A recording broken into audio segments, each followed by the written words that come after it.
ये जंग यूक्रेन की आखिरी जंग हो सकती है। मॉस्को के खिलाफ कीव ने पूरी ताकत से हमला शुरू कर दिया है।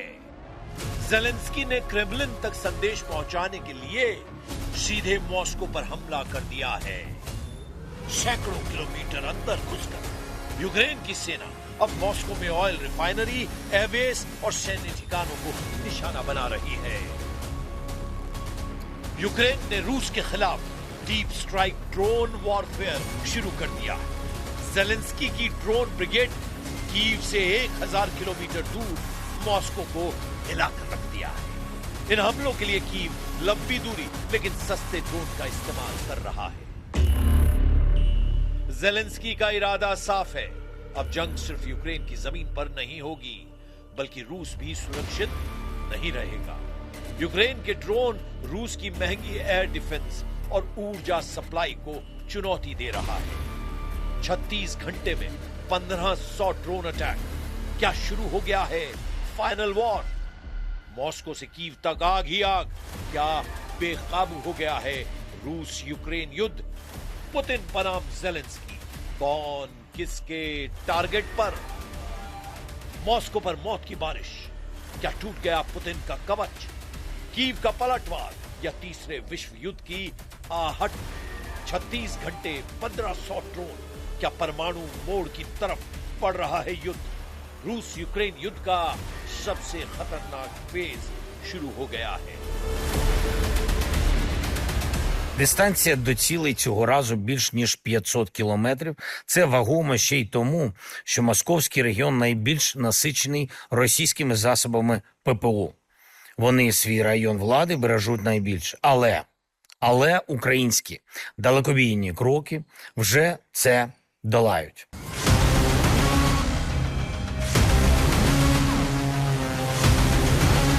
जंग के 5वें साल रूस यूक्रेन युद्ध सबसे खतरनाक फेज में पहुंच गया है। जिस दिन यूक्रेन ने रूस की रिफाइनरी, सैन्य ठिकानों को निशाना बनाया, उसी रात रूस ने कीव, खार्किव, ओडेशा और निप्रो पर सैकड़ों ड्रोन और मिसाइल दाग दिए। यानी यूक्रेन के हमलों का जवाब रूस और ज्यादा क्रूर अंदाज में देता है।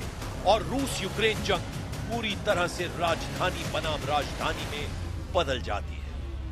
13 से 15 मई को रूस ने पहला हमला किया था। 3 दिन में रूस ने 1500 से ज्यादा ड्रोन, 50 से ज्यादा मिसाइलें दागी। कीव पर घंटों लगातार हमले हुए। इन हमलों में 20 से 27 लोगों के मारे जाने का दावा है। यूक्रेन ने हमलों का जवाब 16 और 17 मई की रात दिया। यूक्रेन ने दावा किया कि 500 से ज्यादा ड्रोन से मॉस्को को टारगेट किया गया। कुछ रिपोर्ट्स में 1000 से ज्यादा ड्रोन का भी जिक्र है। इन हमलों में रूस में 4 मौत का दावा किया गया। यूक्रेन के हमलों में मॉस्को की तेल रिफाइनरी को नुकसान हुआ। मॉस्को में एयरपोर्ट और मिलिट्री ठिकानों पर हमले हुए। रूस ने दावा किया कि उसने ज्यादातर ड्रोन को हवा में ही मार गिराया। В связи также стоит просто лишний раз обратить внимание на непрекращающиеся удары вооруженных сил Украины с помощью дронов по мирным объектам и объектам гражданской инфраструктуре в разных российских городах и населенных пунктах.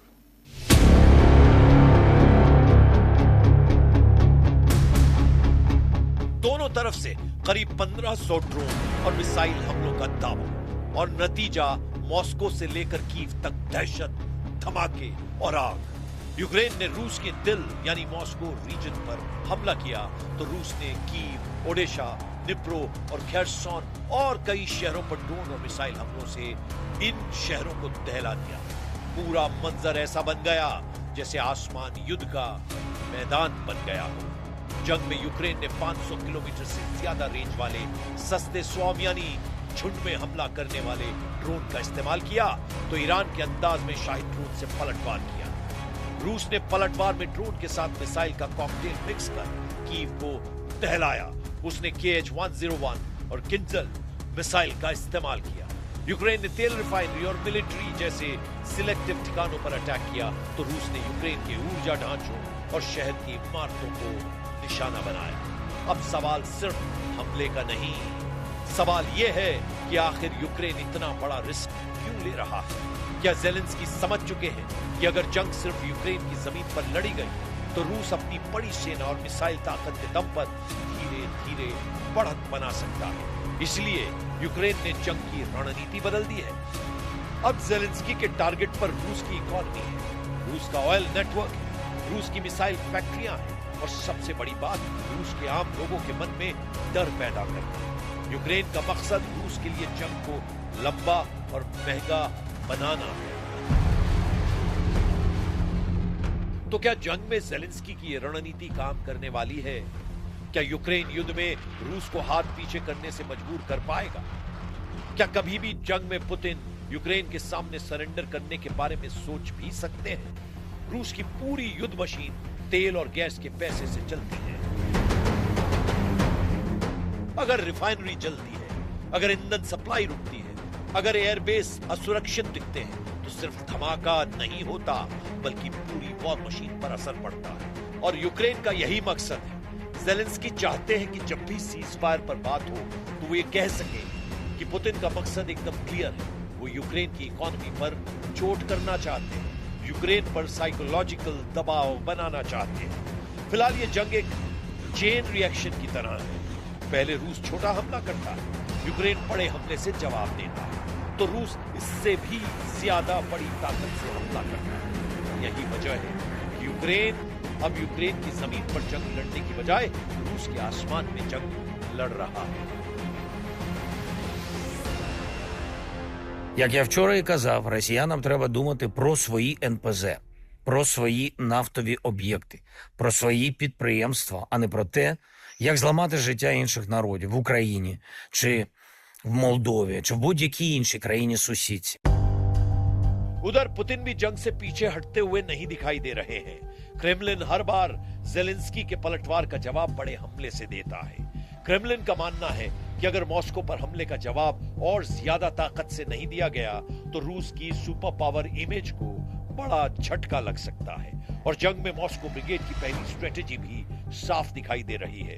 रूस अब सिर्फ बॉर्डर पर नहीं बल्कि यूक्रेन के बड़े शहरों, बिजली ढांचे और कमांड नेटवर्क को लगातार निशाना बना रहा है। जंग में हर महीने रूस करीब 1.5 लाख करोड़ रुपए खर्च कर रहा है। इसकी भरपाई रूस तेल के पैसे और टैक्स से चुकता कर रहा है। हर महीने जंग में रूस के करीब 30,000 सैनिक जख्मी हो रहे हैं या मारे जा रहे हैं। इनकी रिप्लेसमेंट के लिए रूस की सेना में हर महीने सैनिकों की भर्ती हो रही है। लेकिन इस जंग का सबसे बड़ा साइड इफेक्ट अभी बाकी है। अगर यही हमले और तेज हुए, अगर रूस नेटो सपोर्ट को सीधे निशाना बनाने लगा, अगर किसी बड़े न्यूक्लियर या एनर्जी फैसिलिटी पर हमला हुआ, क्या ये युद्ध अचानक पूरी दुनिया को अपनी चपेट में ले सकता है? क्योंकि अब ये जंग सिर्फ रूस यूक्रेन की नहीं लगती, ये दुनिया की सबसे बड़ी सैन्य ताकतों की युद्ध ट्रेलर जैसा हो गया है, जिसमें कई साझेदार शामिल हो सकते हैं।